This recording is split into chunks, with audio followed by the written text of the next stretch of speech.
బంగాళాఖాతంలో మరో అల్పపీడనం ఏర్పడిందని తెలిపింది ఐఎండీ. వాయువ్య బంగాళాఖాతంలో ఇది కేంద్రీకృతమైందని చెప్పారు వెదర్ ఆఫీసర్స్. అల్పపీడనానికి అనుబంధంగా ఉపరితల ఆవర్తనం ఏర్పడిందని తెలిపారు. ఇక పశ్చిమ మధ్య బంగాళాఖాతంలో రుతుపవన ద్రోణి విస్తరించి ఉందని చెప్పారు వాతావరణ శాఖ అధికారులు. దీని ప్రభావంతో ఏపీ కోస్తాంధ్రలో భారీ వర్షాలు పడే అవకాశం ఉందని హెచ్చరించారు. మరోవైపు తెలంగాణలోని పలు ప్రాంతాలకు రెయిన్ అలర్ట్ ఇచ్చింది హైదరాబాద్ వాతావరణ శాఖ.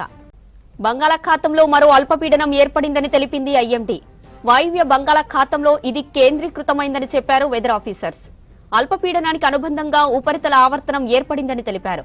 పశ్చిమ మధ్య బంగాళాఖాతంలో రుతుపవన ద్రోణి విస్తరించి ఉందని చెప్పారు వాతావరణ శాఖ అధికారులు. దీని ప్రభావంతో ఏపీ కోస్తాంధ్రలో భారీ వర్షాలు పడే అవకాశం ఉందని హెచ్చరించారు అధికారులు. ఇక మరోవైపు తెలంగాణలోని పలు ప్రాంతాలకు రెయిన్ అలర్ట్ ఇచ్చింది హైదరాబాద్ వాతావరణ శాఖ. బంగాళాఖాతంలో మరో అల్పపీడనం ఏర్పడిందని తెలిపింది ఐఎండీ. వాయువ్య బంగాళాఖాతంలో ఇది కేంద్రీకృతమైందని చెప్పారు వెదర్ ఆఫీసర్స్. అల్పపీడనానికి అనుబంధంగా ఉపరితల ఆవర్తనం ఏర్పడిందని తెలిపారు. ఇక పశ్చిమ మధ్య బంగాళాఖాతంలో రుతుపవన ద్రోణి విస్తరించి ఉందని చెప్పారు వాతావరణ శాఖ అధికారులు. దీని ప్రభావంతో ఏపీ కోస్తాంధ్రలో భారీ వర్షాలు పడే అవకాశం ఉందని హెచ్చరించారు అధికారులు. మరోవైపు తెలంగాణలోని పలు ప్రాంతాలకు రెయిన్ అలర్ట్స్ ఇచ్చింది హైదరాబాద్ వాతావరణ శాఖ. ఇక వాతావరణానికి సంబంధించి మరిన్ని డీటెయిల్స్ హరిత లైవ్ లో అందిస్తారు. హరిత, బంగాళాఖాతంలో అల్పపీడనం ప్రభావం ఎలా ఉండే ఛాన్స్ ఉంది?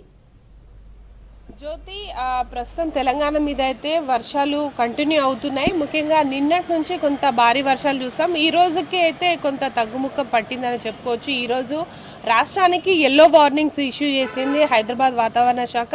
అయితే ముఖ్యంగా మనకు యానం వద్ద, అంటే ఉత్తర ఆంధ్ర వద్ద కొంత ఆవర్తనం ఏర్పడింది. అది అల్పపీడనంగా ఈరోజు మారింది. ఈ అల్పపీడన ప్రభావంతో ఇటు మనకు తెలంగాణ కావచ్చు, ఉత్తర ఆంధ్రప్రదేశ్ మీద ఎక్కువగా ప్రభావం కనిపిస్తోంది. ముఖ్యంగా మనకు తెలంగాణకు సంబంధించి ములుగు, భద్రాద్రి కొత్తగూడెం ఈ జిల్లాల్లో కొంత ప్రభావం ఉండే అవకాశం ఉంది. కొన్ని చోట్ల మాత్రమే హెవీ రెయిన్స్ ఉన్నట్టు ఇటు హైదరాబాద్ వాతావరణ శాఖ అయితే హెచ్చరికలు జారీ చేసింది. ముఖ్యంగా మనకి చూసుకుంటే ఉత్తరాంధ్ర, దక్షిణ ఒడిశా తీర ప్రాంతంలో దాదాపు 7.6 కిలోమీటర్ల ఎత్తులో ఈ అల్పపీడన ప్రభావం అయితే కనిపిస్తోంది. ఇది మరో 2 రోజుల్లో మనకు ఛత్తీస్గఢ్, ఒరిస్సా ప్రాంతం మీదుగా వెళ్లే అవకాశం ఉంటుంది. కాబట్టి కొంత ఈ అల్పపీడన ప్రభావం తెలంగాణ మీద ఉండకపోవచ్చని అధికారులు అయితే అంచనా వేస్తున్నారు. ఈరోజు రాష్ట్ర వ్యాప్తంగా కూడా మోస్తారు నుంచి కొన్ని చోట్ల భారీ వర్షాలకైతే వార్నింగ్స్ ఇష్యూ చేయడం జరిగింది. ప్రజెంట్ అయితే ఉరుముల మెరుపులతో పాటు కొన్ని చోట్ల ఈదురుగాలు దాదాపు 30 నుంచి 40 కిలోమీటర్ల వేగంతో ఈదురుగాలులతో కూడిన వర్షాల నేపథ్యంలో ఎల్లో అలర్ట్స్ అయితే జారీ చేయడం జరిగింది.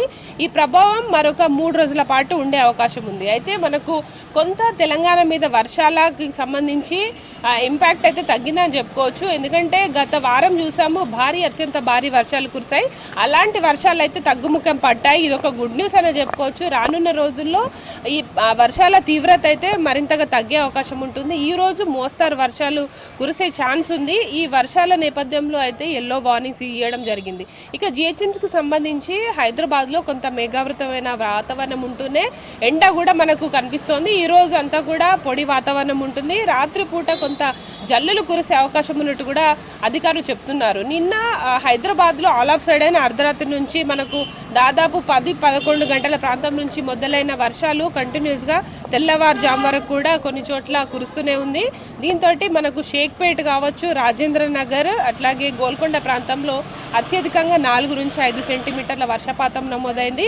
అయితే ఈ రోజు కూడా కొంత మోస్తారు వర్షం, అక్కడక్కడ జల్లులు కురిసే అవకాశం ఉన్నట్టు కూడా హైదరాబాద్ సంబంధించిన అప్డేట్స్ అయితే అందుతూ ఉన్నాయి. ఇక రాష్ట్రం మొత్తం మీద చూసుకుంటే మనకు ఉత్తర ఈశాన్య జిల్లాలైన ములుగు, భద్రాద్రి కొత్తగూడెం, మంచిర్యాల, ఆసిఫాబాద్ జిల్లాలతో పాటు కొన్ని చోట్ల ఉమ్మడి ఖమ్మంతో పాటు ఇటు రంగారెడ్డి కావచ్చు, హైదరాబాద్ జిల్లాల మీద కొంత మోస్తారు వర్షాలు కురిసే అవకాశం ఉంది. దాదాపు 3 నుంచి 5 సెంటీమీటర్ల వర్షపాతం నమోదయ్యే ఛాన్స్ ఉందని కూడా అంచనా వేస్తున్నారు. ఇక అల్పపీడన ప్రభావం గురించి మాట్లాడితే అల్పపీడనం ఈరోజు ఏర్పడింది. ఇది ఒక 2 రోజుల వరకు కూడా ఈ అల్పపీడనం కొనసాగే అవకాశం ఉంది. కానీ దాని ప్రభావం తెలంగాణ మీద అంతగా ఉండకపోవచ్చు అని కూడా అధికారులు అంచనా వేస్తున్నారు. ముఖ్యంగా ఉపరితల ఆవర్తనం ప్రభావంతో అయితే నిన్న కొంత భారీ వర్షం అయితే నమోదైంది. అల్పపీడనం అయితే మరొక 2 రోజుల వరకు ఉండి కొంత బలహీనపడే అవకాశం ఉండే ఛాన్స్ ఉన్నట్టు కూడా చెప్తున్నారు.